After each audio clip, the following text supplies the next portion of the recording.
Hello, Daron is here. So here I am.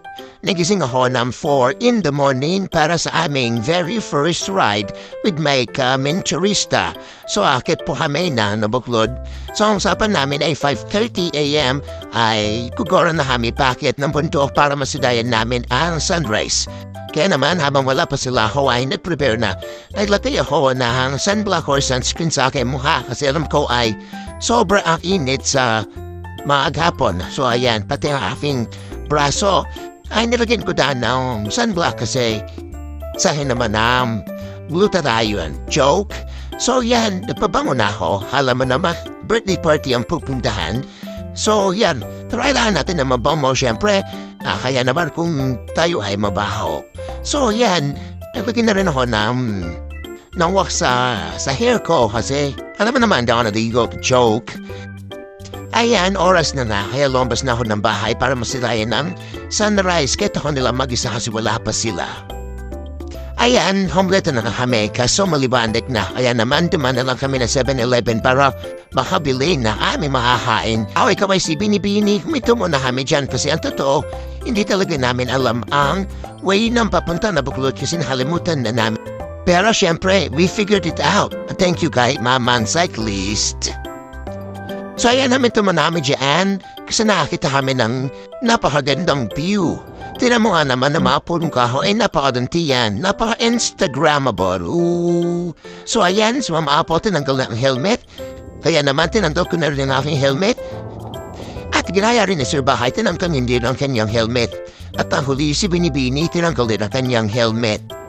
Ayan, sinet up namin ang aking cellphone para mapapicture kami apat in one frame.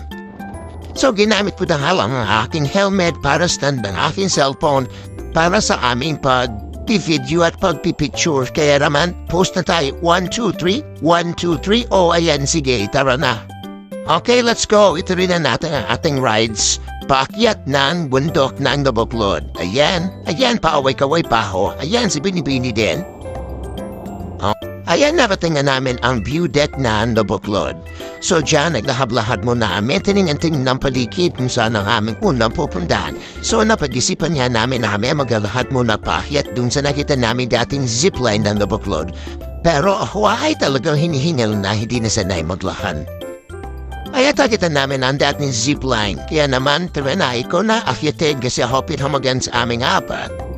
Ayan, habang naglalahat kami nakita ko sa Sir Donald ay ang motor lang pala ni Sir Donald ay kamukha lang pala ng motor ni Sir Donald. Ayan, nakita namin ang bundok. Puro bundok. Ayan, bumalik na kami sa view deck ng Nabuklod para mahahanap na masisilungan. So may manakita kaming cottages dito. Isang cottage ang kinuha namin pero ito ay walang bayad. Ayan, so habang napapahinga, medyo na muna tayo ng mga tanawin na makakita dito sa Nabuklod. Ayan, doon pala ako nabibidyo pati si Binibini ay nagbibidyo din. Ayan, so after videohan ng tanawin, tao naman ang ating bibidyohan. Ayan po, si Binibini napapapicture kay Sir Bahay, yun naman photographer o diba, o ang aming Orange Ranger. Ayan, bago ang kami umuwi, pumunta muna kami doon sa aming nakita, tayong bahal na. Ano ba yan? Ayan, tumakit kami. Ayan, another ayan. Isipan na nga namin bumaba na ng bundok kasi tanghali na. Ayan, dire-diretso kami pababa. Ayan, di kami masyadong nagagas dito kasi makakatipid ka ng gas pababa. Ang gagawin mo lang ay i-control ang brake. So mito nga kami dito kasi para kami may nakalimutan sa taas. Ay, hindi pala. Nakita lang namin tulaying ng palahol. Ayan, tuloy-tuloy na nga kami. O, diba, ang bilis namin mag-drive. Kasi pababa na yan. Ayan. Bilis. Talaga naman ang bilis. Ayan, nakarating kami sa may tulay na apalit. Ayan, after namin bumaba, dumiretso kami sa bahay ni Ma'am Dali para makikain. Graduation kasi na kanya anak. Kaya naman, pinuntahan namin siya. Ayan siya, napakalati na. Ayan, tapos na pala. Thank you for watching.